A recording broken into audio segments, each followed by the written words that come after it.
déjà été dit, c'est effectivement une valeur, mais c'est surtout un principe qui s'inscrit dans un cadre juridique, mais pas que. C'est aussi, c'est aussi affirmer effectivement une liberté, la liberté de penser, c'est la séparation effectivement des églises et de l'État.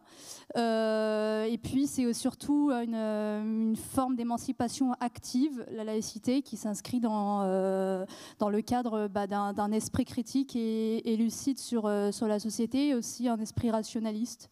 Donc c'est un peu tout ça, la laïcité. Merci. Karan.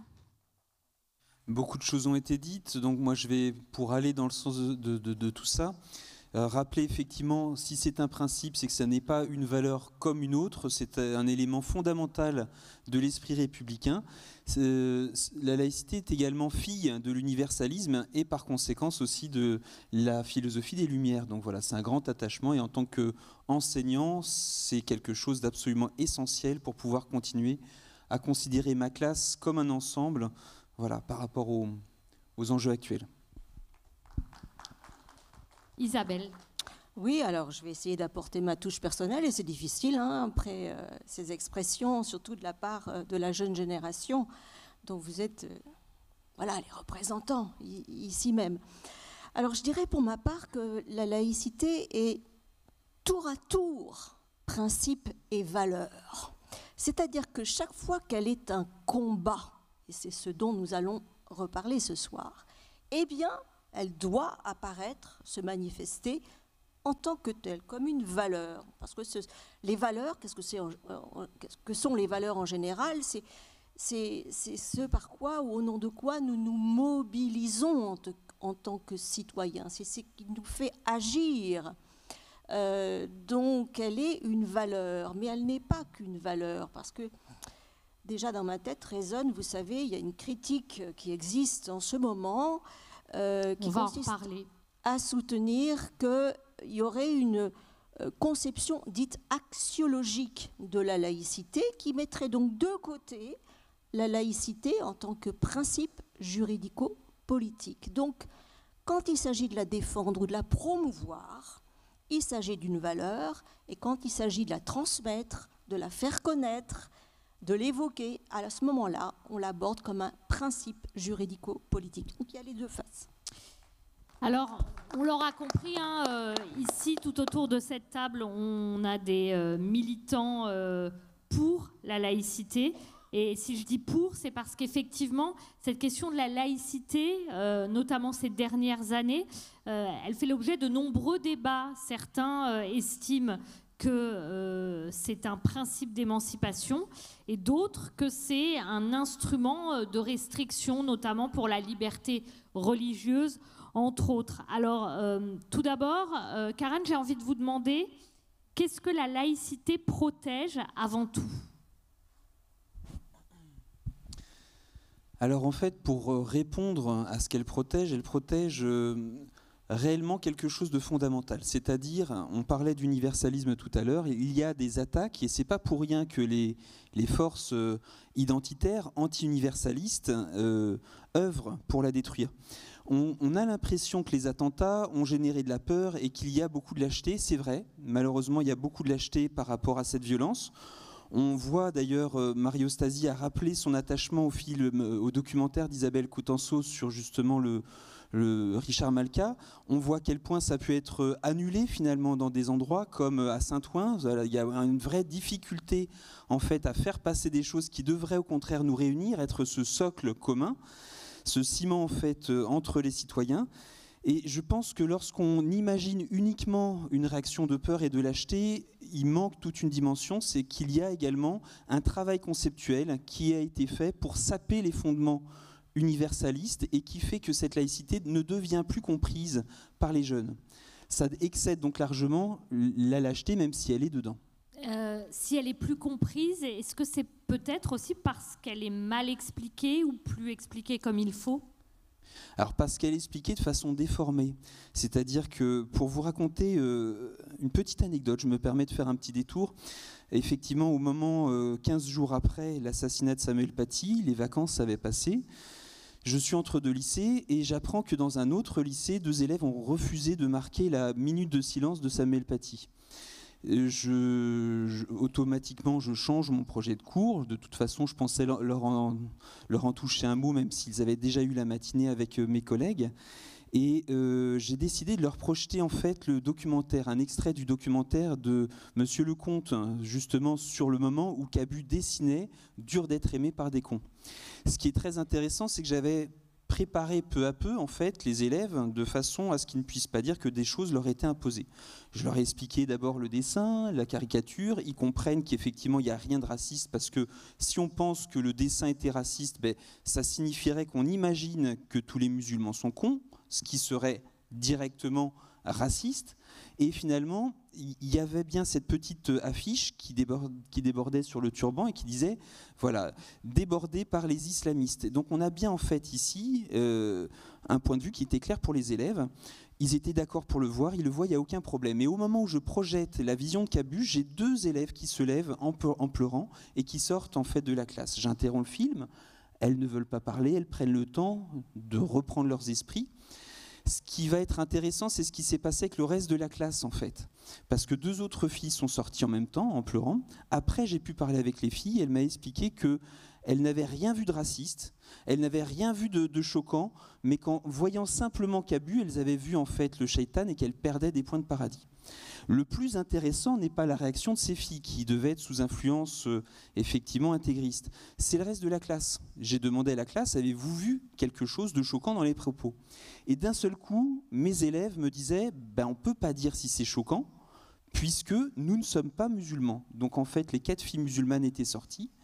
Et j'ai compris à ce moment-là qu'il y avait quelque chose de plus. C'est pas seulement une lâcheté, c'est qu'il y avait en fait une peur des attentats, c'est qu'il y avait chez ces élèves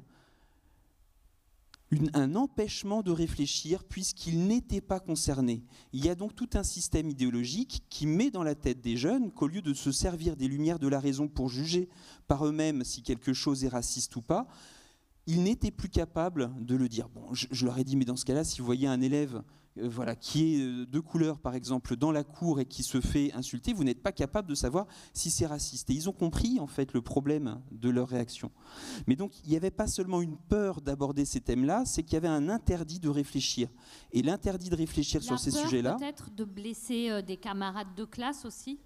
La peur de blesser, elle est très présente. On parle souvent du respect et on remarque effectivement que les élèves ne s'autorisent plus maintenant en fait à échanger parce que la crainte ce serait de blesser. Or, en philosophie, c'est le dialogue. On va justement parler sur les différences. Mais cette crainte, c'est plus que ça. C'est que pour eux, le racisme et les limites en fait de la laïcité sont totalement confondus. C'est-à-dire, et on retrouve ça d'ailleurs... Parce que c'est ce que j'allais vous dire, le racisme et la laïcité et un attentat, c'est 3 choses différentes en réalité. C'est radicalement différente, mais on ne retrouve pas que chez les jeunes, chez M. François Héran, cette déclaration dans cette lettre qu'il avait fait au professeur, c'est-à-dire attention, on ne peut pas détacher les croyances des personnes, c'est-à-dire critiquer des croyances devient en fait, ce que ne faisait même pas M. Paty, Samuel Paty présentait simplement la critique, mais dans la tête, y compris de personnes qui sont emblématiques pour nos professeurs, qui forment ensuite les jeunes consciences, il y a une confusion complète entre la critique des individus et la critique des idées. Et si au niveau même du Collège de France ou autre, ces distinctions-là ne sont pas claires, chez nos jeunes, ça ne le sera pas. C'est-à-dire que c'est ça, c'est au nom de l'antiracisme maintenant que des personnes, un antiracisme dévoyé, que des personnes en fait luttent contre la laïcité. Alors justement, puisque vous avez remporté un prix concernant la laïcité, par rapport à ce qui vient d'être dit, qu'est-ce que vous avez comme commentaire à faire ? Je pense que vous avez tout à fait raison dans un point que vous avez dit, qui rejoint la question de l'universalisme. C'est la question du point de vue. C'est-à-dire que l'école républicaine a été bâtie sur un idéal, c'est notamment l'idéal de construire un esprit critique, de se dire que parce que je ne suis pas juif, je peux comprendre ce qui s'est passé le 7 octobre. Parce que je ne suis pas noir, que je peux comprendre la traite négrière et tout ce qui s'est passé. Parce qu'on rejoint l'esprit des Lumières, de se mettre à la place de l'autre. On est dans un projet humaniste, c'est le principe même de l'humanisme, c'est de savoir utiliser son cerveau pour faire preuve d'empathie et comprendre ce que les autres peuvent ressentir. Et ça, on a du mal aujourd'hui. On a du mal aujourd'hui à tendre vers ça et c'est quelque part un échec de l'école républicaine. là où la laïcité intervient par rapport aux jeunes, c'est que la laïcité, c'est cette valeur qui permet d'apprendre en disant que on peut accepter le droit de blasphème. On peut accepter le droit de blasphème dans la mesure où on est sur la liberté de conscience, dans la mesure où ce qu'on vous demande dans l'école républicaine, c'est de remettre en cause. Que vous soyez d'accord ou pas d'accord. Et on peut même exporter ce débat à la laïcité, on peut revenir sur le terrain politique. Sur le terrain politique, quand on a des cours d'SES ou des cours d'histoire, il y a des faits qui remettent en question certaines théories, certains avis politiques. Est-ce pour autant qu'on en fait un problème? Non. Mais quand on en vient sur les faits religieux, quand ça touche à la personne, parce qu'il y a quelque part un enjeu identitaire aux faits religieux, et notamment aujourd'hui. Aujourd'hui, la question du fait religieux est avant tout une question identitaire. Et on ne le voit pas uniquement dans la religion musulmane, on le voit aussi dans le catholicisme. Le catholicisme assez traditionnel, tradit comme on dit, se retrouve quelque part dans un enjeu identitaire. Donc quand on touche à l'identité des gens, le débat devient de plus en plus virulent. Et ce que je souhaitais surtout dire par rapport à la jeunesse, c'est qu'en effet, la laïcité est un principe totalement mal compris. Mal compris quelque part par notre faute à nous qui sommes des défenseurs de la laïcité. Je vais vous expliquer pourquoi. Parce que chaque fois qu'on parle de la laïcité, on ne parle pas de la laïcité en tant que principe juridique. On n'explique pas la laïcité ce que c'est en tant que principe juridique. Quand on parle de la laïcité, on est tous et toutes dans les plateaux de télévision en train de défendre notre vision politique de la laïcité. Est-ce que quand on parle de la laïcité, on ne parle pas surtout de ce qu'empêche la laïcité au lieu de parler de ce qu'elle permet finalement? Mais je rejoins totalement ce point de vue, qu'on parle surtout de ce que la laïcité empêche. Et il y a d'une part ceux qui vont dire que la laïcité est une arme anti-telle religion, en ciblant une religion particulière. Et aujourd'hui, dans le débat d'actualité, c'est notamment la religion musulmane. Or, l'histoire nous démontre que c'est tout le contraire, parce qu'on connaît tous 1905. Ce qui s'est passé en 1905, c'était l'Église catholique qui était notamment visée. Et puis, il faut aussi le dire, il y a ceux qui se servent de la laïcité pour être une arme anti-religion. Et ceux-là ne servent absolument pas le combat de la laïcité. Ils desservent ce combat. Et c'est ça que l'on a aujourd'hui dans les plateaux de télévision. Dans les plateaux de télévision, quand on a un débat, c'est surtout un débat politique sur la laïcité. Et les jeunes ne peuvent pas le comprendre quand un homme politique déclare que la laïcité, c'est ceci et cela. La différence de sa parole qui n'engage qu'elle-même et le fait juridique qu'est la laïcité de la façon dont elle est inscrite dans la loi de 1905 et la loi de 2004. Donc, il y a un flou qui s'organise autour de cela. Résultat, on a des jeunes, moi quand j'interviens notamment au lycée... Justement, un jeune, vous en avez un à côté de vous, donc on va lui passer le micro justement. Justement, vous, Jéroen, on voit souvent des jeunes qui défendent ce qu'on appelle une laïcité ouverte, c'est-à-dire peut-être quelque chose qui ressemblerait plus en réalité à ce qui se passe dans les pays anglo-saxons, qui sont très différents de ce qui se passe en France. Est-ce que vous êtes confrontés à ça et surtout, quel regard et quel dialogue entamez-vous avec des personnes, des jeunes qui ont ce regard?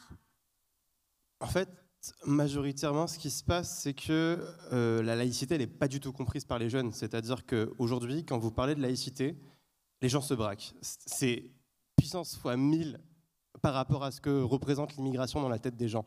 Donc, en fait, quand vous arrivez sur le terrain et vous devez parler de laïcité, c'est extrêmement compliqué et souvent, c'est très mal compris et ça peut être perçu comme une agression, justement, en fait, au contraire.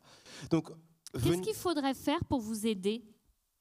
En fait, il faut en parler, mais pas dans un cadre médiatique, mais en fait dans des moments apaisés justement. En fait, on a le temps de se poser, de discuter, d'échanger, notamment dans ce cadre-là, parce qu'en fait, si on ne discute pas, on ne parle pas de laïcité en dehors du cadre médiatique, en fait, on n'apaise pas. Et l'objectif même de la laïcité, c'était d'apaiser, c'était de faire en sorte qu'on puisse vivre dans un fraternel, dans une fraternité républicaine, dans un universalisme républicain qui nous permet de vivre ensemble. Et en fait, la laïcité. Est-ce que la laïcité, c'est pas fait aussi pour empêcher justement qu'il y ait des pressions familiales, etc., et de permettre à chacun d'avoir son esprit critique et de choisir ce qu'il veut pour lui-même? Mais c'est précisément pour ça que la loi de 2004 elle a été faite, c'est pour protéger en fait, parce que la liberté de conscience, elle peut pas s'exercer si en fait justement on subit des pressions. Et l'objectif de la laïcité, c'est de pouvoir faire des choix librement, de façon indépendante, sans pression, et d'où qu'elle vienne, c'est-à-dire qu'elle ne doit ni être à l'origine de l'État, mais non plus des intégristes. Et justement, en fait, la laïcité, c'est un outil au service de l'émancipation sociale et laïque.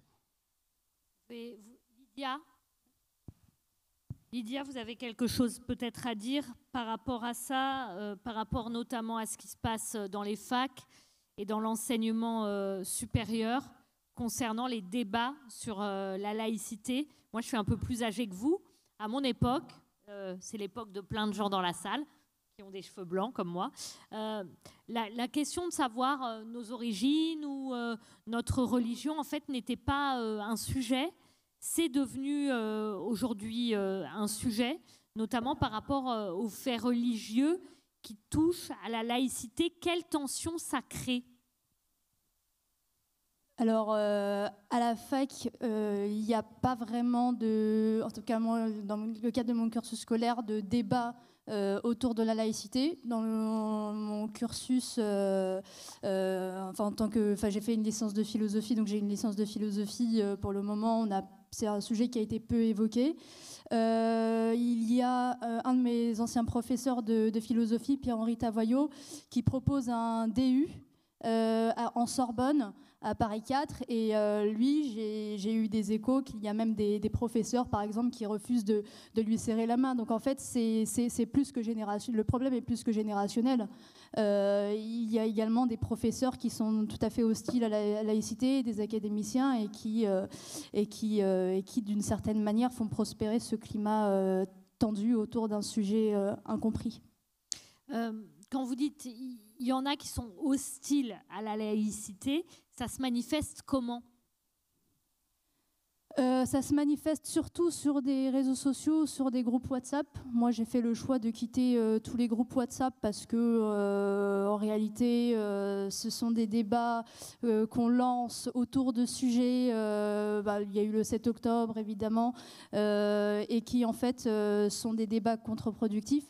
Moi, j'ai eu une désillusion en entrant en philosophie. Je pensais que j'allais être confrontée à des étudiants qui avaient compris ce que signifiait la philosophie et que c'était aussi un dialogue où, en tout cas, on essayait de s'entendre pour ne pas l'être.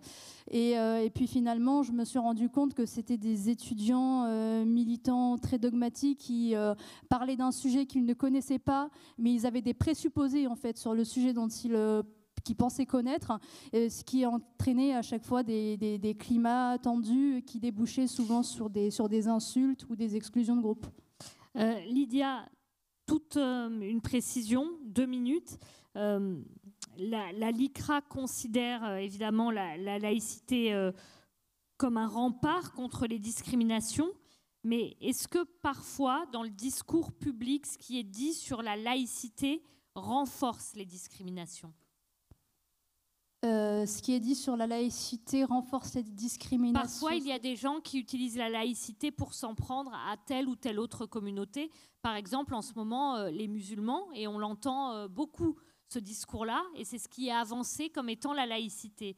Ma question, c'est est-ce que certains discours sur la laïcité, qui sont détournés, donnent une fausse image de la laïcité, et du coup donne l'impression que la laïcité renforce les discriminations. Oui, tout à fait. Les discours politiques participent à ce climat tendu. L'extrême droite, évidemment, en premier chef. Et c'est ce qui participe de l'incompréhension totale de la laïcité. C'est-à-dire qu'aujourd'hui, si on veut savoir ce qu'est un sujet, on ouvre TikTok. Moi, j'utilise pas TikTok, mais j'ai 2 petites sœurs qui, à chaque fois qu'elles veulent chercher une information, me disent qu'elles vont sur TikTok. Elles tapent un mot, et à partir de ce mot-là, il y a des vidéos qui sortent. C'est assez fou en fait de s'apercevoir de ça, et pourtant on a 2 ans de différence, et elles sont énormément sur ce réseau social là, qui fait que justement il y a tout et n'importe quoi sur ce sujet, et notamment des politiciens qui sont implantés sur TikTok, Mélenchon, Jordan Bardella, etc., et qui peuvent avoir des propos limites et voire contradictoires avec ce qu'est la laïcité. Alors, justement, je vais me tourner vers vous, Isabelle, par rapport à ce qui vient d'être dit concernant les discours ambiants ou publics sur la laïcité, qui font l'objet de débats parfois virulents et qui, en fait, travestissent ce qu'est la laïcité. vous, en tant que membre du Conseil des sages de la laïcité, comment vous voyez ces débats et qu'est-ce que vous essayez de mettre en place pour justement contrer ce type de propos qui dessert la laïcité et qui dessert aussi le vivre ensemble qu'on promeut ici à la LICRA? Ah, alors il faut allumer le micro. Merci Karen. Qu'il y ait une culture du clash dans la sphère politico-médiatique, je veux dire, c'est presque normal. En revanche, nous n'avons pas à nous y habituer, effectivement. Alors, ce que nous faisons, c'est déjà de tenir un discours clair sur la laïcité. Et justement, je reviendrai volontiers à la première question que vous avez fait circuler à l'instant. Qu'est-ce qu'elle protège, la laïcité? Mais il faut le dire. Allez-y. Il faut le dire, absolument. Puisque nous n'en avons pas parlé encore. C'est la liberté de conscience. Voilà. Alors, j'aurais presque tendance à dire que justement, ce clash politique, médiatique, etc., finit par occulter ce grand principe fondateur qu'est la liberté de conscience. Et j'y reviens un instant, c'est une liberté paradoxale que cette liberté de conscience, parce que c'est à la fois une liberté politique, garantie politiquement, juridiquement aussi, et c'est une liberté absolue. Alors que le cas de figure général des libertés politiques, ce sont toujours des libertés relatives. Or là, on a un exemple, c'est peut-être le seul d'ailleurs, d'une liberté politique absolue. Vous dites absolue, Oui. mais c'est souvent perçu aussi, la laïcité, comme quelque chose, on l'a dit tout à l'heure, qui empêche. Pourquoi vous dites, vous, que c'est une liberté absolue alors que c'est souvent vu comme quelque chose qui empêche? Parce que c'est une liberté individuelle.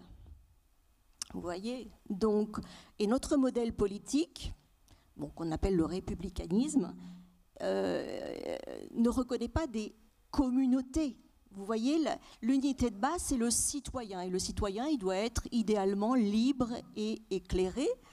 Ce qui me permet de mettre l'accent, ce qui me donne l'occasion de mettre l'accent sur une institution dont on a également parlé à travers des témoignages des étudiants ici présents, mais qui est l'école, qui a pour rôle précisément de former le citoyen libre et éclairé qui va être capable de cette capacité d'identification à autrui, voilà, et qui va s'insérer dans la sphère civique. C'est dans cette sphère-là que la laïcité s'applique.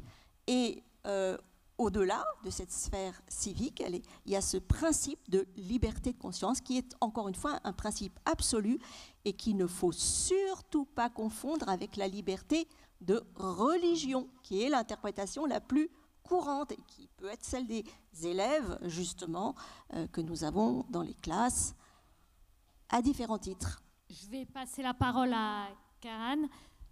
Concernant la laïcité, elle vient de le dire, hein, la laïcité, c'est quelque chose qui nous protège, qui permet de la liberté de conscience et qui entre dans le cadre qu'on est tous des citoyens. Donc, elle inclut aussi l'idée d'égalité. Aujourd'hui, l'égalité, c'est quelque chose vers lequel on tend, mais ce n'est pas quelque chose qu'on atteint forcément. Et ça pose aussi une question concernant la laïcité. Est-ce que la laïcité, c'est finalement un absolu aménageable ou alors absolument pas? Alors, en fait, quant à la volonté d'aménager la laïcité, moi je comprends dans votre question cette tendance à l'adjectiver, c'est-à-dire voilà, il y aurait une laïcité intransigeante, une laïcité qui serait plus tolérante, il y aurait de multiples laïcités. On voit là la trace malheureusement qui a été aussi marquée chez beaucoup d'enseignants, entre autres par l'Observatoire de la laïcité, fut un temps, et qui a tendance, à mon avis, à amputer la laïcité d'une partie d'elle-même. En fait, lorsqu'elle est comprise dans l'ensemble, et Isabelle, à côté de moi, a bien expliqué qu'il y avait la liberté de conscience en premier, Ensuite, dans la loi de 1905, vient effectivement la protection pour chaque personne de pouvoir vivre son culte, mais en second. Et en fait, dans ces deux pôles que Jaurès exprimait en disant la loi protège la foi aussi longtemps que la foi ne veut pas faire la loi. On devrait aménager un petit peu en disant la loi protège la liberté de conscience aussi longtemps que les options spirituelles ne veulent pas faire la loi. Mais si on enlève un pôle, on garde uniquement une défiance envers l'État qui voudrait régner sur les options spirituelles, et effectivement la laïcité s'y oppose, mais on oublie aussi la responsabilité de l'État à empêcher qu'il y ait des phénomènes d'emprise, de pression, de violence, et qui viennent empêcher cette liberté de conscience. Bref, les options spirituelles, à ce moment-là, font la loi. Or, cette vision amputée, c'est celle qui est transmise à nos jeunes, et effectivement, vue comme ça... Elle est transmise par qui ? Elle est transmise, comme je le disais, parce qu'il y a des intellectuels, effectivement, qui travaillent là-dedans. Je suis d'accord, il n'y a pas que les jeunes qui ont un problème. Nous avons un vrai souci dans l'école, puisqu'il y a des enseignants très solides.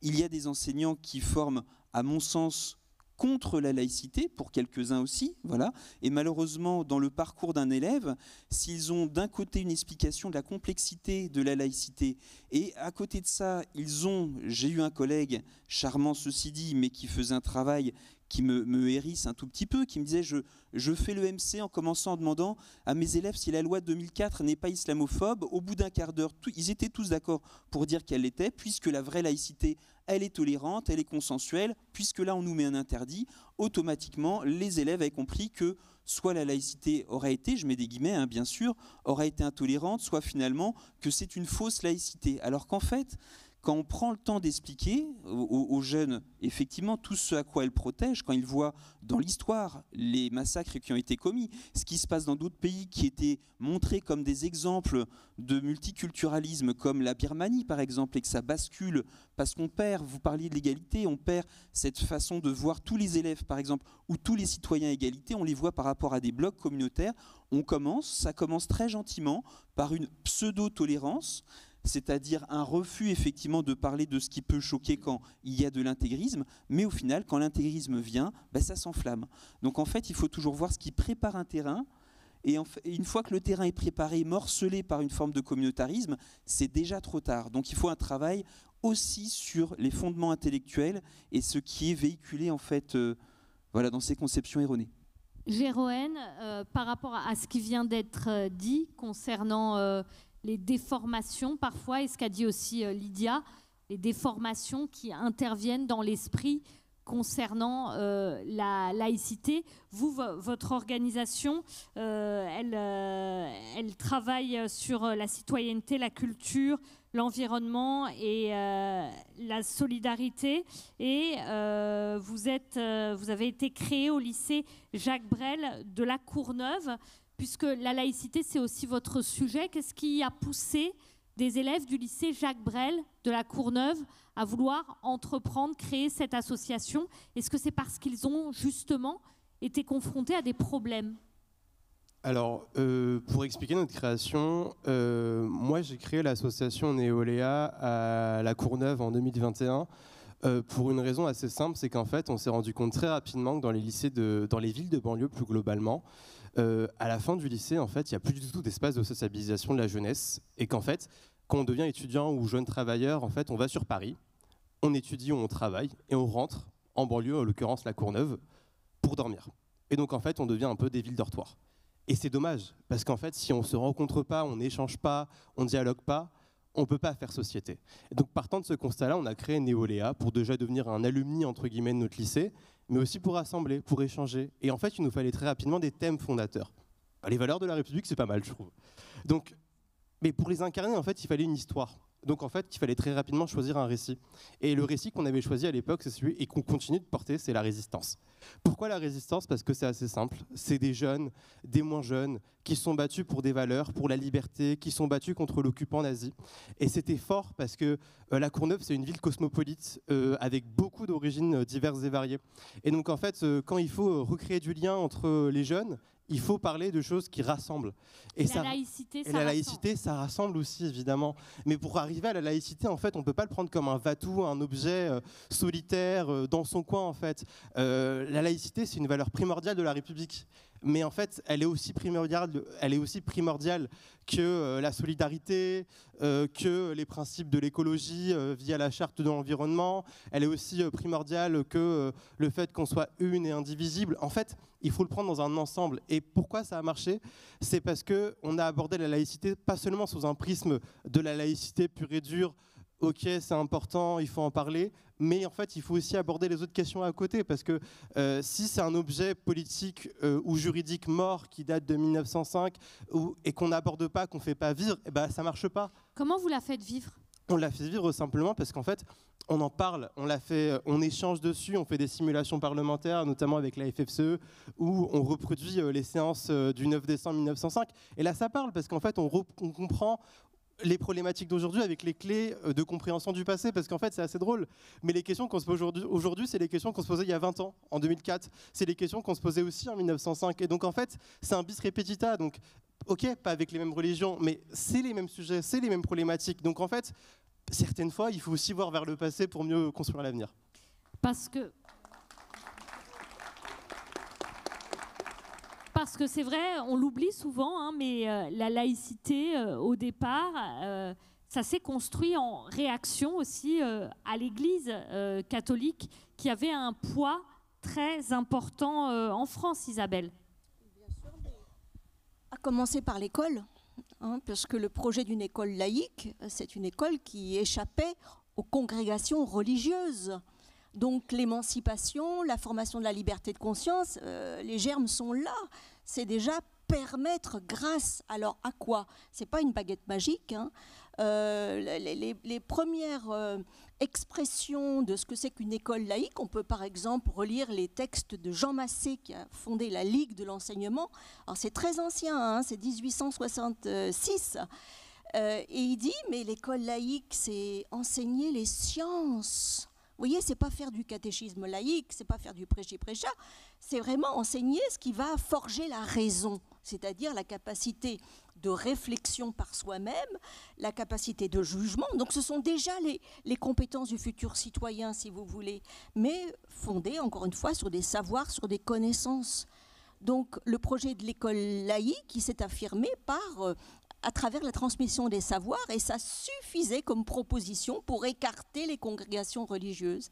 Et là, il y a eu un combat, puisque notre objet, c'était le militantisme, hein, la laïcité comme objet de combat, donc, qui s'est déroulé essentiellement à l'école. D'où les enjeux et les conflits qui se cristallisent toujours aujourd'hui à l'école.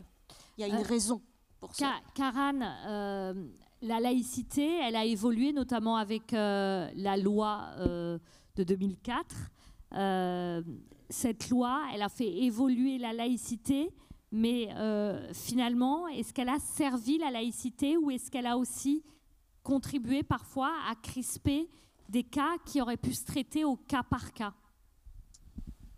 Alors, dès l'affaire du foulard de Creil, on voit que lorsque la loi n'est pas là, au contraire, ça se crispe, puisque le proviseur, qui était un proviseur, à mon sens, exemplaire, a été mis en défaut par un manque de soutien de la hiérarchie. En tant qu'enseignant, si on est présenté comme une personne qui fait passer sa pensée, je reviens à l'appel un tout petit peu au cadre juridique, c'est-à-dire qu'il y a un moment où on est là aussi pour faire du rappel de la loi.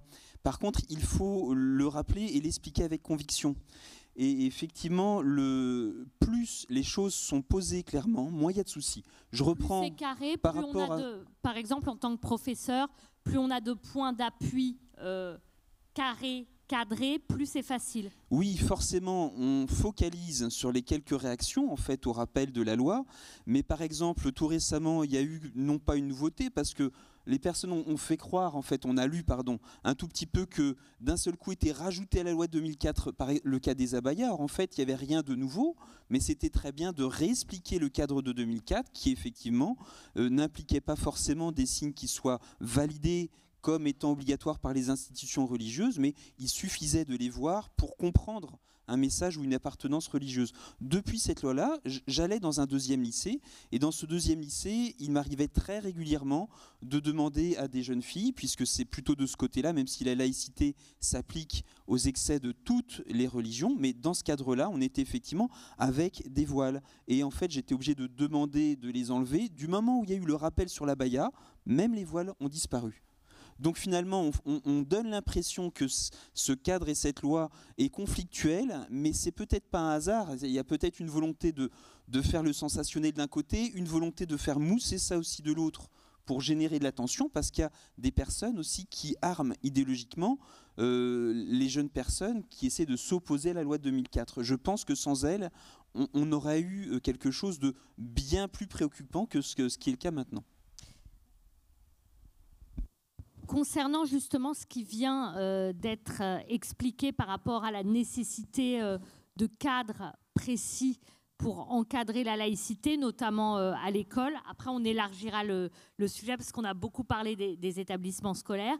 Mais concernant justement la nécessité de ce cadre précis, est-ce que vous, tous les trois, vous avez été confrontés à des problèmes comme ça, notamment vous, l'ICRA, vous, en tant que militant associatif, à des problèmes d'incompréhension concernant la laïcité, comme ça vient d'être dit, et qui généraient des tensions. Et est-ce que vous avez réussi à rentrer en dialogue et à trouver des moyens de régler ces problèmes, peut-être en complément des professeurs ou alors même en dehors de l'école, dans un endroit calme où en parler? Si l'un de vous veut réagir. Sur le cadre et surtout sur ce que vous aviez dit sur le fait qu'au sein même de l'établissement, on peut se confronter à des oppositions. Moi, j'ai un exemple en tête. L'année dernière, on intervenait dans un établissement scolaire dont je ne vais pas citer le nom. Et mon frère intervenait dans cet établissement. Et là, une question se pose. Donc, on fait une simulation du Parlement. Donc, on faisait des interventions des établissements scolaires pour demander aux jeunes de s'inscrire à ces simulations. Et là, une jeune fille nous demande, est-ce que nous aurons le droit de porter le voile, de porter une kippa ou autre, etc. Et là, la réponse qui est fournie, c'est non, puisque vous serez dans la peau de député et qu'un député de la nation ne peut pas afficher de signes religieux. Donc ça, c'est la réponse fournie et c'est notamment la réponse que l'on retrouve dans le règlement intérieur de l'Assemblée nationale. Et là, le prof qui est à côté, qui est censé surveiller l'intervenant extérieur, nous contredit devant les élèves et nous dit non. Et il prend l'exemple de l'abbé Pierre. Et alors là, on se retrouve dans un cas assez béant. J'ai 20 ans, je suis devant des élèves qui ont entre 16 et 18 ans. Le prof en a 2 fois plus et est censé être l'homme expérimenté. Et nous contredit de face aux élèves. Bien sûr, nous on répond directement en disant que non, ce n'est pas le cas. Ce n'est absolument pas le cas. On peut aller vérifier le règlement de l'Assemblée et que non, le port de signes religieux est interdit. Donc sur les questions de cadre, à la fin, on est allé vérifier et c'était effectivement le cas. Mais en attendant, les élèves étaient déjà partis. Donc là, ça m'a questionné. Si les enseignants eux-mêmes ont parfois du mal à comprendre et à poser le cadre, du moins certains, je ne dis pas que c'est généralisé, du moins certains, le combat est peut-être un peu plus difficile. Sinon, là, on a parlé effectivement de la laïcité, notamment à l'école, et on voit parfois des personnes qui parlent, qui évoquent la laïcité quand ce n'est pas la laïcité. Par exemple, les signes religieux dans l'espace public ou des choses comme ça. On a vu aussi, tiens, j'aimerais votre point de vue à tous, on a vu des débats concernant le fait de pouvoir faire du sport avec des voiles, notamment récemment dans des équipes de football, c'est-à-dire que la laïcité dans sa loi, dans l'école, les administrations, l'Assemblée nationale, etc., la question du port de signes religieux a tendance aussi à sortir de ça. Et certains estiment que ça doit dépasser le cadre de l'école. Parfois, il est question effectivement de l'interdire pour faire du sport ou pour même parfois, dans certains débats, pour être dans la rue. Isabelle ? On n'entend pas. C'est la question... Non. De ce qu'on appelle les frontières de la laïcité, savoir où elle s'applique, où elle ne s'applique pas. Bon, vous savez, il y a une grande tripartition, si j'ose dire, entre la sphère publique, comme vous le disiez, où donc tout ce qui dépend de l'État, parce qu'il faut toujours définir, hein, les notions, elles sont toujours un peu équivoques, hein, ça c'est le propre du langage politique, c'est l'équivoque. Donc il faut toujours préciser ce qu'on entend par telle ou telle notion. Tout ce qui dépend de l'État, les services publics, les administrations, donc là il y a un principe de neutralité qui s'applique alors à qui? Aux agents, hein, à tous ceux qui représentent l'État ou qui ont un lien avec cet État. Donc là c'est une norme extrêmement stricte. Quand il y a des usagers, les droits ne sont... Enfin, il y a une dissymétrie de la situation. Hein, donc il a été question des sorties scolaires aussi, enfin, oui. Tous ces sujets-là où on invoque la laïcité, et nous, en tant que citoyens, on a un peu du mal à s'y retrouver, en fait. Oui, mais je vous dis, c'est la question des frontières, et elles sont toujours à définir, à redéfinir et à repréciser, et ça peut se faire, pas nécessairement par des lois, mais parfois par des circulaires. Donc c'est pour ça qu'on a une impression d'un paysage assez touffu, ai-je envie de dire. Mais si on voulait prendre un peu de champ par rapport à cette difficile question qu'il faudrait examiner au cas par cas, effectivement. Alors, le Conseil des sages, il est présidé par une sociologue qui s'appelle Dominique Schnapper. J'ai plaisir à prononcer son nom. Elle est sociologue. Et comme vous le savez, les sociologues étudient la réalité des sociétés. Hein. Ce n'est pas comme les philosophes, etc. Bon.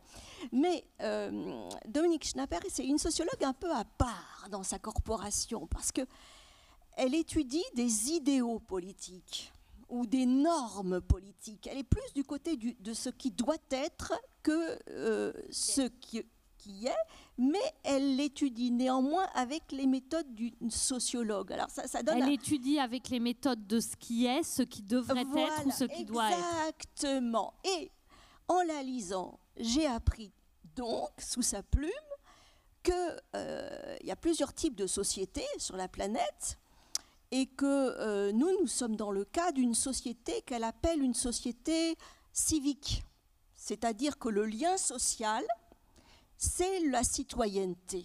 Voilà. Et dans d'autres cas de figure, ça pourrait être un lien ethnique, religieux, nationaliste. Quel rapport avec la laïcité? Justement, c'est qu'il y a une articulation entre ce modèle civique, cette conception du lien social, qui induit, le cas échéant, une restriction de l'expression religieuse dans certaines circonstances, et pas n'importe lesquelles, dans les circonstances où doit prévaloir quelque chose qui transcende les individus. Et c'est ça, je crois, qui est de moins en moins compris. Vous voyez, donc il y a des sociétés, et alors, surtout Dominique Schnapper dit que ces sociétés civiques sont minoritaires sur la planète. Vous voyez, donc ce sont d'autres conceptions du lien qui peuvent prévaloir le cas échéant dans la réalité globale et qui peut, cet autre modèle ou ce contre-modèle peut être source justement de conflits, y compris bien sûr en France, puisque nous sommes dans un monde interconnecté, comme nous le savons. Jéroen, je vais faire les gros clichés. Vous n'allez pas m'en vouloir. Quand on ne connaît pas la Courneuve, qu'on regarde en plus certaines chaînes de télévision, ce qui n'est peut-être pas le cas ici, mais voilà, l'image qu'on a de la Courneuve, c'est « Oh là là, la Courneuve, c'est que des gens très religieux qui viennent de l'étranger. Il doit y avoir plein de problèmes dans les établissements scolaires, il doit y avoir plein de problèmes avec les jeunes, etc. » Alors, ce cliché, est-ce que c'est le cas ? Ce cliché, il n'est pas forcément vrai. Je pense qu'il n'est pas vrai du tout. Je pense qu'à la Courneuve, comme dans la ruralité, on a les mêmes problématiques qui sont propres à la société française actuelle, c'est-à-dire une société qui est archipélisée, où l'individualisme monte de plus en plus. Et donc, en fait, je pense qu'il y a des problèmes avec la laïcité aujourd'hui parce qu'il y a des faits de société, comme l'individualisation, qui augmentent cette volonté d'appartenir à une communauté, d'avoir une identité. C'est comme, vous savez, le fait de faire un tatouage, en fait, les Romains, ils l'interdisaient parce que, justement, c'était un signe qui divisait encore plus une tribu, une communauté. Et aujourd'hui, en fait, dans une société où les gens veulent de plus en plus ne pas se ressembler, mais justement avoir... vous savez, c'est comme l'ado qui veut d'abord être gothique, puis ensuite qui cherche un peu son identité, parce que c'est ça aussi, au fond, la chose, c'est que les jeunes, ils sont en quête d'identité. Et l'identité, elle peut être multiple, c'est-à-dire qu'en fait, on peut appartenir à une nation, la nation française, avec ses valeurs, mais on peut aussi appartenir à une communauté religieuse, ce qui est tout à fait le droit de chacun et chacune, mais en fait, aujourd'hui, une volonté d'opposer chacune de ces strates, vous voyez. Et à La Courneuve, la problématique qu'on a actuellement, c'est qu'il y a un sentiment qui est légitime de stigmatisation, notamment à cause des médias, notamment CNews. Et donc, cette stigmatisation, elle fait en sorte de faire monter le fait religieux, parce que vous savez aujourd'hui, les intégristes, ce qu'ils utilisent comme argument pour convaincre les jeunes que la laïcité c'est quelque chose d'oppressif, c'est le racisme, c'est le fait qu'il y aurait une islamophobie en France, c'est le fait qu'aujourd'hui on a moins de chances d'avoir un emploi parce qu'on est discriminé. Et en fait, si on ne lutte pas contre les discriminations, on ne réussira pas à lutter contre les intégristes, parce qu'en fait c'est un combat qui va de pair. Et je pense que c'est aussi ça l'ADN de la LICRA, c'est-à-dire qu'en fait on doit lutter contre le racisme, contre la laïcité, contre l'antisémitisme au contraire, et pour la laïcité, parce que si on ne lutte pas contre ces racismes-là, en fait on ne réussira pas à convaincre un maximum de jeunes et à une société d'adhérer à la laïcité, parce que à chaque fois qu'on lutte contre le racisme, on favorise et on émancipe et on permet à la laïcité de vivre. Voilà. Merci. Lydia ?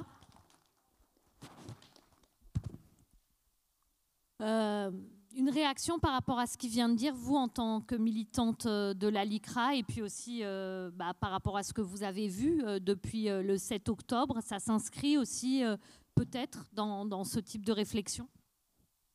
Alors, je suis d'accord avec ce qui a été dit, évidemment. Vous posiez aussi tout à l'heure la question, et c'est Mao qui a répondu. Moi, ce qui a pu m'étonner, en fait, et c'est comme ça aussi que je suis un peu rentrée dans le champ militant sans appartenance, parce que j'ai rejoint la LICRA l'année dernière, c'est notamment sur les réseaux sociaux où j'étais plus ou moins présente au lycée.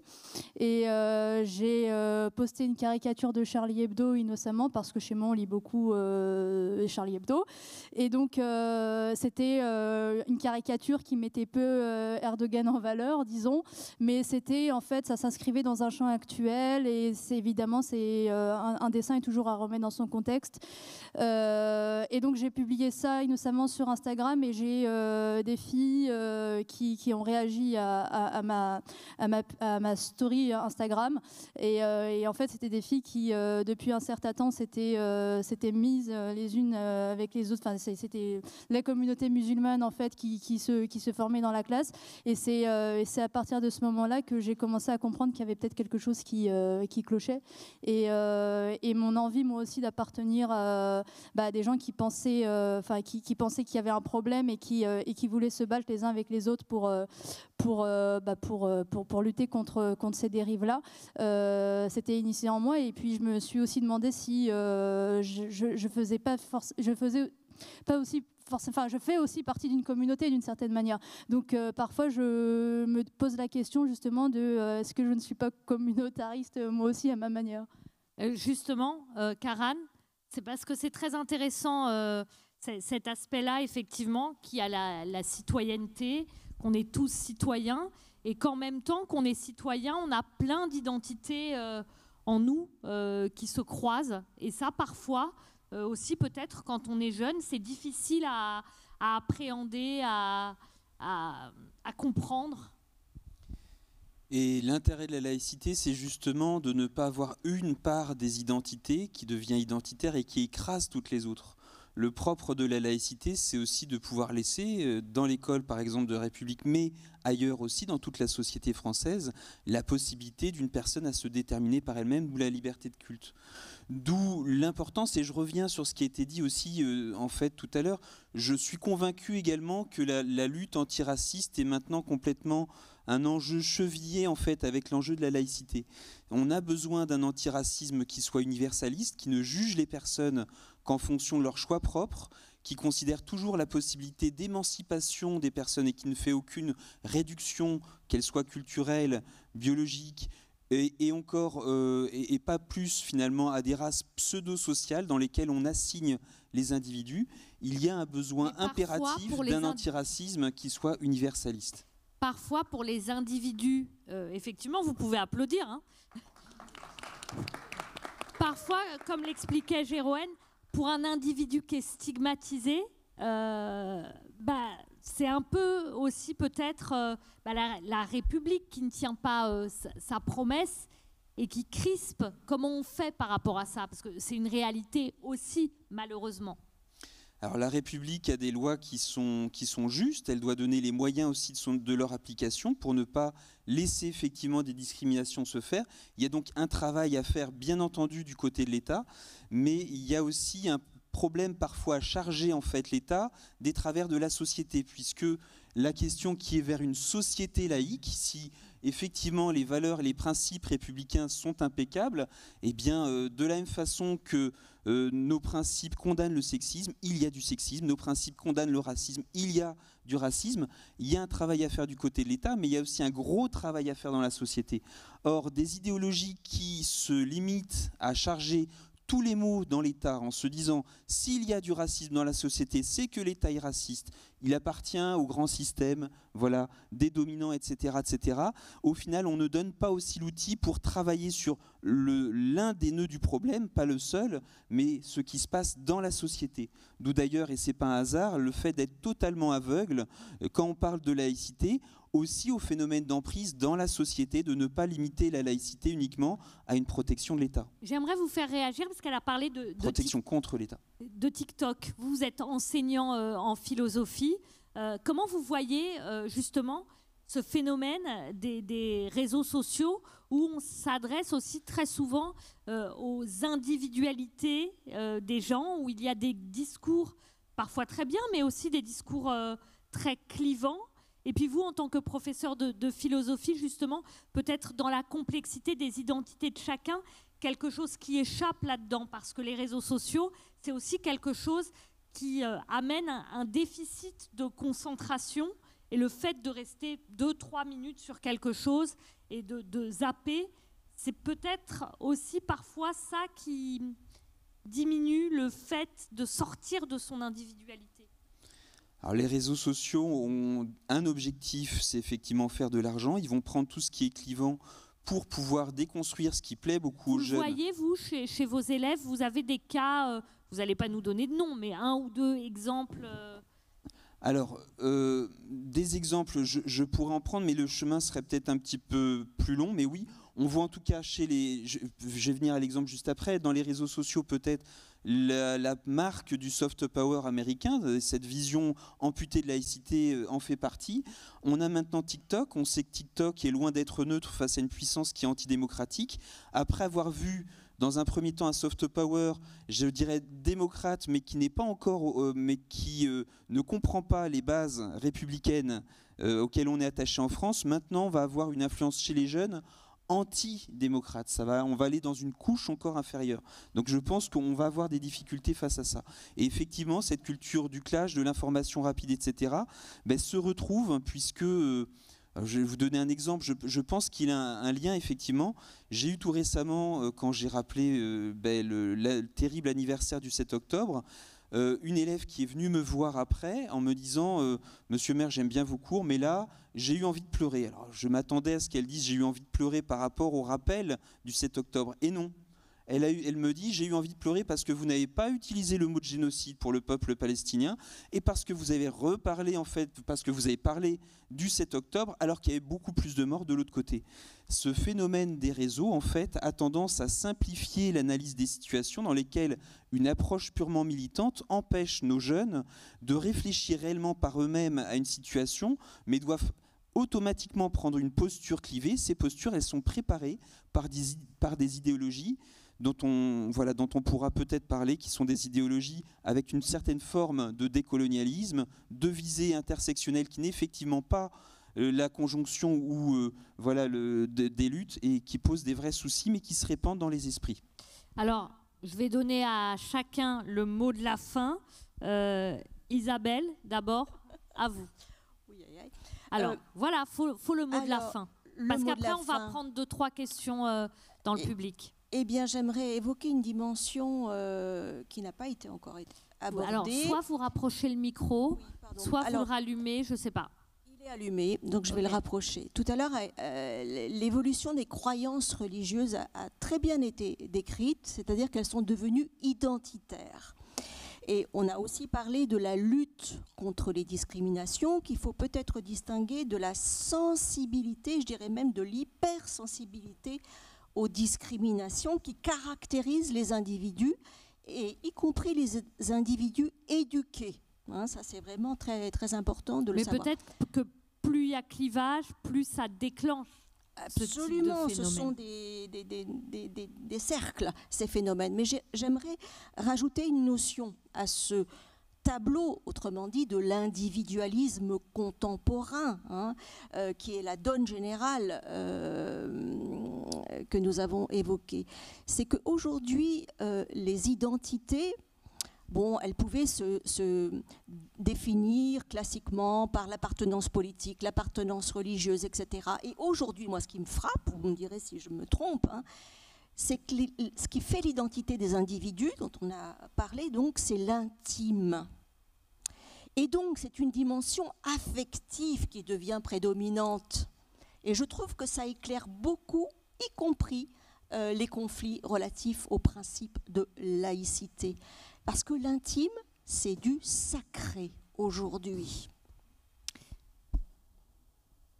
Tour de table pour le mot de la fin. En mot de la fin, je dirais, je m'attacherai vraiment à ce mot du militantisme. C'est que certes, il y a le prisme juridique qu'est la laïcité, mais aussi le prisme de valeur, et Isabelle, vous l'avez très bien rappelé. Et c'est à nous qui croyons encore à la laïcité, d'embrasser ce combat. Et quand on embrasse ce combat, il faut aussi avoir la dimension sociologique que Dominique Schnapper a. D'aller, ce que nous faisons à la FFCE, d'aller vers ce qu'on appelle les territoires perdus de la République. Il est beaucoup plus facile dans certains milieux d'adopter la laïcité. Et la laïcité, il faut le voir dans ce prisme sociologique-là, que quand on grandit dans un environnement communautaire, il est beaucoup plus difficile d'arriver dans l'école de la République et qu'on vient de te dire non, il faut sortir de ce communautarisme-là. Donc, dans ce prisme du militantisme, nous qui sommes de cette école de pensée de la laïcité, nous qui sommes attachés aux valeurs de la République, nous devons sortir des débats entre nous, nous devons sortir des discussions entre nous, aller dans les quartiers, aller dans des zones rurales, aller sur des terrains où on dit que la laïcité est difficile. Ça ne sert à rien d'arriver sur un public qui est déjà conquis à la laïcité et parler pendant des heures et des heures sur la laïcité. Mais ce qui est important, c'est d'aller dans les quartiers populaires, sur des terrains où la laïcité est hostile, même si cela engage une difficulté fondamentale, mais c'est un combat noble que nous menons, et nous le menons au nom de la République et des valeurs auxquelles nous y croyons, et des valeurs surtout qui permettent de protéger la liberté. Merci. Moi, j'aimerais qu'on parle aussi de la laïcité comme un package, c'est-à-dire avant tout, pourquoi en fait, au final, on se bat pour la laïcité. C'est parce qu'en fait, on a une certaine idée de la France, parce qu'on est viscéralement attaché à la laïcité, parce que pour nous, c'est une composante majeure et indissociable de la République. Et en fait, il faut aussi qu'on fasse rêver, qu'on donne de l'espoir, parce que mine de rien, on parle beaucoup de laïcité dans son sens juridique, évidemment, mais en fait, il faut aussi parler de sa valeur politique. En fait, on est un pays des Lumières qui se sont battus contre les inégalités, contre les injustices. On a coupé la tête du roi qui était issu du droit divin, donc de Dieu. Et donc en fait, c'est aussi ça l'histoire de la France. C'est un peuple qui est rebelle, qui ne veut pas être sous le carcan religieux ou de n'importe quelle idéologie. Et en fait, c'est quelque chose qui doit être continuel. C'est-à-dire qu'aujourd'hui, si on reste sur la laïcité, rien que la laïcité, en fait, on n'avancera pas. En fait, il faut qu'on parle de la laïcité autant que de la République, autant que du social. Et si aujourd'hui, on ne donne pas espoir à la nouvelle génération, on ne parle pas d'écologie, on ne parle pas des autres sujets, alors on ne réussira pas. Parce qu'en fait, ce qui fait briller, ce qui a fait qu'on a réussi à Néolé à parler de laïcité, c'est qu'on a aussi parlé des sujets qui fâchent, mine de rien, parce qu'on travaille sur la résistance, donc on a parlé du blanchiment des troupes, on a parlé de la reconnaissance de la responsabilité de l'État dans le rafle du Veldiv. En fait, si on ne parle pas de nos erreurs, d'autres le feront, et ça, c'est les intégristes. Donc si on veut aujourd'hui réussir à faire porter un message clair auprès de la jeunesse, à la porter, à réconcilier au fond en fait les jeunes avec la République, il faudra parler de ce qui fâche, mais en fait il faudra aussi parler de ce qu'on peut faire ensemble collectivement, donc pour une République laïque et sociale. Merci. Lydia. Il y a quelque chose qui est revenu assez souvent ici et que j'aimerais relever donc pour conclure, c'est le fait justement de faire vivre la laïcité, c'est-à-dire ne pas la délimiter à son cadre juridique. Évidemment que c'est avant tout un cadre juridique et qu'il faut faire de la pédagogie là-dessus, mais il faut aussi parler de féminisme, il faut aussi parler de ce que la laïcité permet, il faut aussi parler de féminisme, il faut parler, comme tu l'as dit, d'écologie, il faut parler de sport, et il faut davantage de formateurs formés, si j'ose dire, parce que j'ai aussi fait un service civique où on a eu une formation sur la laïcité et on a passé 6 heures à parler de laïcité, mais uniquement dans son principe et dans sa dimension juridique. On voyait des images et en fait il y aurait pu avoir du débat autour des images qu'on voyait, des religieux dans la rue, est-ce que c'est contraire ou pas au principe, oui, non, et effectivement il s'avérait qu'ils avaient le droit, mais enfin je veux dire, on peut toujours débattre de ce qu'on voit et ça doit pas rester. J'ai perdu la voix. Ça ne doit pas rester uniquement dans le cadre juridique. Alors maintenant, je ne sais pas si quelqu'un peut passer parmi vous pour prendre 3-4 questions qu'on va m'amener ici et vous allez me dire...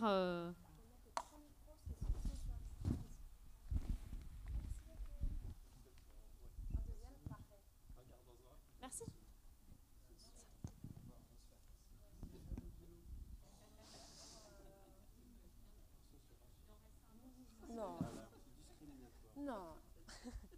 Antigène, c'est ça. Ça marche. Alors, il n'y a pas de questions? Coucou. Ça veut dire qu'on a répondu à toutes les questions, mais on est vraiment géniaux. Je me lève. Oh, je me mets là. Non, oula. Merci. Oui, bonsoir. Donc, c'est pour le prof de philo qui a parlé de François Héran. D'après vous, il est convaincu ou il est acheté? Parce qu'il faut bien chercher pourquoi il aurait cette conception un peu farfelue de la laïcité. Alors déjà, il faut peut-être rappeler, parce que tout le monde ne connaît pas François Héran ici, donc peut-être déjà aussi rappeler de quoi on parle quand on parle de François Héran. Alors voilà, Monsieur Héran est une personne qui a une carrière prestigieuse puisqu'il enseigne au Collège de France et il s'adresse à tous les enseignants. Et c'est particulièrement marquant puisque pour un enseignant formé à l'université, donc en théorie université approche universaliste, mais malheureusement pas toujours, eh bien il y a quand même cette idée d'avoir une exemplarité par rapport aux personnes qui sont dans des endroits prestigieux. Or, cette personne, après l'assassinat de Samuel Paty, fait comprendre qu'il y avait néanmoins dans la démarche de Samuel Paty et sous-entendre en fait quelque chose de très problématique puisque ça manquait de respect. Toujours cette confusion entre le respect des personnes et le respect des croyances. S'est levé dans la salle, d'ailleurs, à un moment face à François Héran, plus tard lors d'un colloque, Henri Pénard-Ruiz, qui lui a rappelé en fait Montaigne avec la distinction entre la peau et la chemise, et effectivement qui a apporté la contradiction nécessaire à M. Héran. M. Héran n'est pas seul en fait à expliquer qu'il faut ne pas choquer, qu'il faut finalement respecter tout ce qui peut être du domaine des croyances sans aucune distinction, sans aucune réflexion, parce que bien entendu, la laïcité respecte dans le sens où elle n'empêche pas d'avoir des croyances. Par contre, elle n'est pas dans une attitude déférente envers des personnes qui instrumentalisent leurs croyances pour des enjeux de pouvoir. Monsieur Héran, je suis malheureusement pas, heureusement pas dans sa tête, donc je ne sais pas ce qui le motive. Je sais malheureusement qu'il n'est pas seul et qu'il y a des personnes comme Monsieur Spitz, qui est pourtant une carrière prestigieuse, par exemple, Fabien Spitz, qui expliquait en fait face à Yanis Roder que pour Karl Marx, finalement, il fallait effectivement préserver. Donc sa vision de Marx était particulière, puisqu'il a restreignait en fait la religion et les signes religieux à un lot de consolation face au système effectivement capitaliste. Donc on fait une lecture idéologique du marxisme qui est très loin de l'opium. C'est un peu du gloubi-boulga en fait au final. C'est une personne qui a de la culture, mais qui masque une partie effectivement de la réponse, à mon avis, de Marx, qui ne fait pas de la religion uniquement un lot de consolation qu'il faudrait préserver, mais dans lequel Marx montre bien donc là une approche par contre athée chez Marx, mais que ça fait partie d'une construction globale, effectivement, pour détourner le peuple des réels problèmes. Le fait d'occulter tout cet aspect-là de Marx dans sa réponse est très problématique. Donc il me semble qu'il y a malheureusement dans le domaine universitaire, et il y aurait d'autres exemples, une vraie problématique et une problématique secondaire parce que ça se redouble, puisque les enseignants qui doivent transmettre aussi avec conviction les principes, effectivement, pas de façon dogmatique, mais avec de l'échange et de la conviction, se retrouvent parfois formés par des personnes qui déforment radicalement le sens de la laïcité. Autre question ? Je ne suis pas certain que ce soit une question, mais on va essayer. On va essayer de la transformer en question. Il y a quelque chose qui me frappe pendant tous vos débats. Il y a un mot qui n'a pas été prononcé et qui, me semble-t-il, détermine l'identité d'un individu. C'est le mot acte. Quels sont les actes d'un individu ? Ce qui fait un individu, c'est pas uniquement son origine ou ses racines, c'est ce qu'il a fait de sa vie. Si vous commencez par expliquer à des jeunes, je vous pose la question aux jeunes, si vous commencez à expliquer à des jeunes la différence qui peut exister entre une origine et un acte, peut-être que ça peut faciliter la démonstration et l'ouverture à la laïcité. Alors, est-ce que l'un de vous trois a envie de répondre ? Qui a envie de répondre ? Sinon, je vais faire un plouf, hein. Plouf, plouf, plouf, Amstramgram. Non mais, bien sûr, vous avez tout à fait raison. Et en tout cas, au sein de la FFCE, de Néoléa, quand on travaille ensemble, c'est un fait qu'on leur rappelle souvent que vous avez tout à fait raison, qu'il y a les origines d'un côté, mais le principe même de l'égalité républicaine, c'est que l'école ne te demande pas d'où tu viens, mais elle te demande qu'est-ce que tu veux et qu'est-ce que tu veux faire. Et c'est ce principe-là que l'on défend en tant que personne attachée aux valeurs de la République. C'est l'acte, en effet, qui va définir la personne. On peut tout à fait être issu d'une famille musulmane, d'une famille juive, d'une famille catholique, bouddhiste ou je ne sais quelle autre religion, se définir par un autre acte et prendre des dispositions différentes. Et sur l'acte, moi je vais me permettre de rebondir sur un point, c'est le fait que la laïcité n'est pas une religion, premièrement, et qu'on peut tout à fait faire l'acte religieux, c'est-à-dire être croyant, ce qui est par exemple mon cas à titre personnel. Je suis croyant, je fais l'acte religieux, mais cependant, je pense dans la liberté de conscience. Et je veux que cette liberté de conscience soit aussi garantie aux autres. Et entre l'acte et la pensée, et le fait de garantir la pensée des autres et l'acte des autres, intervient un petit peu dans ce que vous venez de dire par rapport au fait qu'il y a l'acte personnel, l'acte individuel et l'acte que je souhaite garantir des autres. On va prendre une dernière question. Je crois que j'ai le micro, c'est moi, non, du coup ? Ouais. Ok. Je vois pas qu'il y a... Moi, j'ai une question à Jéroen qui disait que le radicalisme, le communautarisme, ce rejet de la laïcité d'un certain nombre de jeunes, notamment dans les quartiers populaires, était une résultante des discriminations, ce qui est une forme de réalité, en disant qu'en fait, du coup, ces jeunes de quartiers populaires qui parfois se sentaient stigmatisés et rejetés par la société française ou la République, du coup, en fait, ça entraînait ce type de comportement. Alors, effectivement, c'est une forme de réalité, mais moi, je trouve que c'est un discours qui peut être dangereux. Je vais prendre l'exemple, moi, de mon beau-père, qui subit des discriminations parce qu'il est noir. Il est arrivé en France aux études supérieures, il est musulman du Niger, etc. Et encore à l'heure aujourd'hui, même s'il a divorcé avec ma mère, pour trouver un appartement, vu que ma mère est blanche, elle est obligée de mettre son nom et son prénom pour qu'il puisse trouver un appartement. Donc il vit vraiment concrètement la discrimination de la société, mais c'est pas pour autant que c'est devenu un bandit, un criminel, un communautariste ou quoi que ce soit. Et donc je trouve que le discours que tu tiens, c'est une forme de réalité, mais qui aussi fait fi de la responsabilité individuelle et qui, au final, peut permettre pour certaines personnes de légitimer leurs actes qui sont problématiques, radicaux et répréhensibles. Et je ne suis pas sûr que tenir ce discours, au final, ça responsabilise les jeunes. Parce qu'effectivement, on vit tous des discriminations et c'est aussi notre devoir, en tant que Français, de dénoncer ça et de faire en sorte que chaque citoyen français soit considéré comme un individu et traité de la même manière. Ça, c'est une réalité. Mais mettre l'accent sur ça, je pense que parfois, ça déresponsabilise l'individu, au final. Merci, Lucas. Alors, c'est pas exactement ce que j'ai dit. Je n'ai jamais dit le racisme ou l'antisémitisme, ça justifie de pas d'être intégriste. C'est pas du tout ce que j'ai dit. Ce que j'ai dit, c'est que les discriminations, les injustices, c'est un terreau favorable pour les intégristes parce que les intégristes vont l'utiliser pour justifier le fait d'être contre la laïcité. Et ça, c'est pas la même chose. C'est pas les jeunes qui, du jour au lendemain, se disent « Ah là là, je subis des discriminations, du coup, je deviens intégriste ». Non, c'est pas ça le processus. Le processus, c'est la réalité de ce qui se passe dans les quartiers populaires ou même plus globalement partout en France où la laïcité est mise en péril. C'est que des jeunes prédicateurs sur TikTok ou sur Instagram ou même dans les quartiers ou à la Courneuve ou plus globalement dans les cités, ce qu'ils viennent dire, c'est « Regardez, la France vous stigmatise, vous devriez combattre la France ». Et en fait, ça, c'est un discours qui peut être porté parce qu'il y a des interstices. Et moi, ce que je dis, c'est pas « Oh là là, tant pis, c'est pas grave, pardonnons tout ». Non, ce que je dis, c'est qu'en étant irréprochable sur l'antiracisme, en faisant le taf sur l'antisémitisme, en disant « Nous, la République, on est là, on fait bloc avec vous », alors on fait en sorte que les intégristes ne puissent pas rentrer dans les interstices.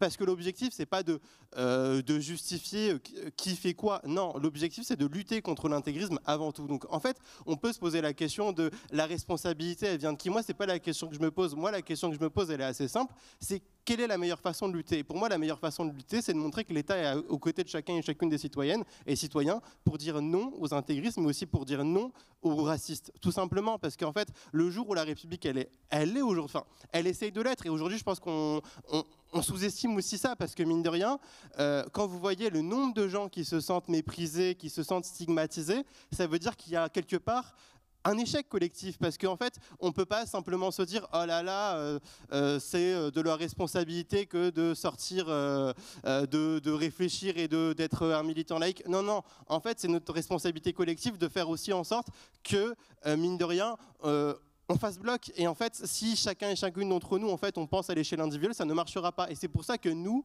militants laïcs, on doit faire l'effort aussi de dire oui, on va être intransigeant vis-à-vis de ces choses-là qui sont le racisme et l'antisémitisme. Et grâce à ça, en fait, on va lutter plus facilement contre les intégristes. Voilà tout simplement ce que je dis. Merci. Je vais rebondir très rapidement parce que Jawen a présenté quelque chose qui me semble important, c'est la dimension réactive en fait. On voit bien que les identitaires profitent effectivement de la réaction aux injustices parce qu'il y en a malheureusement dans cette société et la LICRA n'est pas là pour rien. La réaction, elle est aussi dans l'autre côté. Moi, je sais qu'en classe, j'ai également une partie plus silencieuse, mais qui, lorsqu'elle voit qu'il y a des atteintes à la laïcité, on pourrait s'attendre à un retour vers un attachement à la laïcité, à l'universalisme. Et malheureusement, des personnes essayent maintenant de s'approprier à l'extrême droite la laïcité et profitent aussi d'une réaction inverse.